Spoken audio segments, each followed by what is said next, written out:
சென்னை பட்டினப்பாக்கம் டுமில்குப்பம் பகுதியில் ஏற்படும் தொடர் மின்வெட்டை கண்டித்து மக்கள் சாலை மறியல் போராட்டத்தில் ஈடுபட்டனர். கடந்த 10 நாட்களாக இந்த பகுதியில் ஏற்படும் தொடர் மின்வெட்டால் இரவு புழுக்கத்தில் தவிப்பதாக கூறி அப்பகுதியைச் சேர்ந்த பலர் லூப் சாலையில் திடீரென மறியலில் ஈடுபட்டனர். இதனால் லைட் ஹவுஸ் வரை சுமார் 1 மணி நேரத்திற்கு மேலாக போக்குவரத்து பாதிப்பு ஏற்பட்டது. தகவல் அறிந்து வந்த போலீசார் பொதுமக்களை கடைந்து செல்ல வலியுறுத்திய போது உரிய தீர்வு கிடைக்காமல் கடைந்து செல்ல மாட்டோம் என அவர்கள் வாக்குவாதத்தில் ஈடுபட்டதால் பரபரப்பு நிலவியது. ஒரு வாரம் கரண்ட் இல்ல.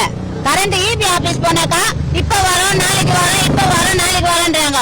கேட்டாக்கா இவங்க ஹெவியா கரண்ட் அங்க இது பண்ணிட்டு எங்க வீட்டுல வந்து பட்டுன்னு எல்லாமே போயிடுச்சு. டிவி ஒரு வீட்டுல, ஏசி, ஃப்ரிட்ஜ் எல்லாமே ஒரு வீட்டுல போயிடுச்சு. 3 நாள் நாங்க குழந்தைங்களை வச்சுட்டு இருக்கிறோம். ஒரு கரண்ட் கூட இன்னைக்கு வந்தானுங்க.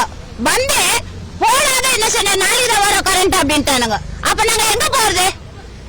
இந்த 3 ஸ்கூல் தொடங்கிச்சு. குழந்தைங்களுக்கு தண்ணி இல்ல. எங்க போறதோ மழை வந்துச்சு. இருட்டுல நாங்க போய் படுக்க முடியுமா சொல்லுங்க?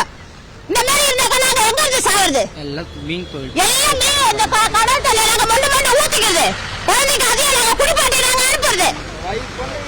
சின்ன குழந்தைங்க கூட தூக்கம் வரலங்க. அந்த மாதிரி இன்னும் குழந்தை தூங்கல அப்படியே மூச்சுக்கிறது. 1.5 வயசு குழந்தை.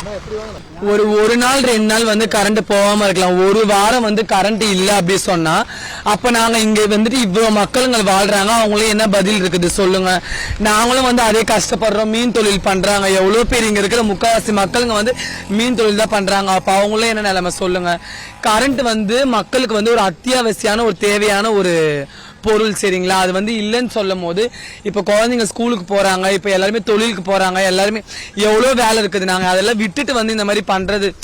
இப்ப போலீஸ்கார் கூட வந்தது டிராபிக் ஆகுதுன்னு சொல்லிட்டு மட்டும்தான் தடுத்தாங்களே தவிர கரண்ட் எப்ப வரும்ன்றது ஒரு வார்த்தை சொல்லல. அது ஏன் சொல்லல? இப்ப அவங்க நினைச்சிருந்தாங்கன்னா ஈபி காரங்களை வச்சு அவங்க பாத்துருக்கலாம். ஏன் பாக்கல? எங்களுக்கு வந்து நீங்க ஏசி வாங்கி கொடுங்க, கட்டில வாங்கி கொடுங்க கேட்கல. அந்த கரண்ட் நீங்க கொடுக்குற கரண்ட் நாங்க பணம் கட்டுறோம். பணம் கட்டாம யாரும் ஒண்ணும் கிடையாது. 7 யூனிட் 8 யூனிட் எல்லாமே நாங்க கட்டதா செய்யறோம். அந்த கட்டுற பணத்துக்கான அந்த தகுதி நீங்க கொடுக்கணும் தான் நாங்க சொல்ல வரோம். நாங்க பேசிக்கிட்டு இருந்ததுக்கு கரண்ட் வரலன்னு சொல்லிட்டு நாங்க போராட்டம் பண்ணது என்னது சொன்னாங்க போலீஸ்காரங்க எல்லாம் பைத்து காய்ச்சுங்க இவங்க அப்பதான் பண்ணுவாங்க. நீங்க பாட்டுல போடுங்க போங்க அப்படின்னு சொல்லி வண்டி அனுப்புறானுங்க. செய்திகளை உடனுக்குடனும் துல்லியமாகவும் தெரிந்து கொள்ள சப்ஸ்கிரைப் பண்ணுங்க.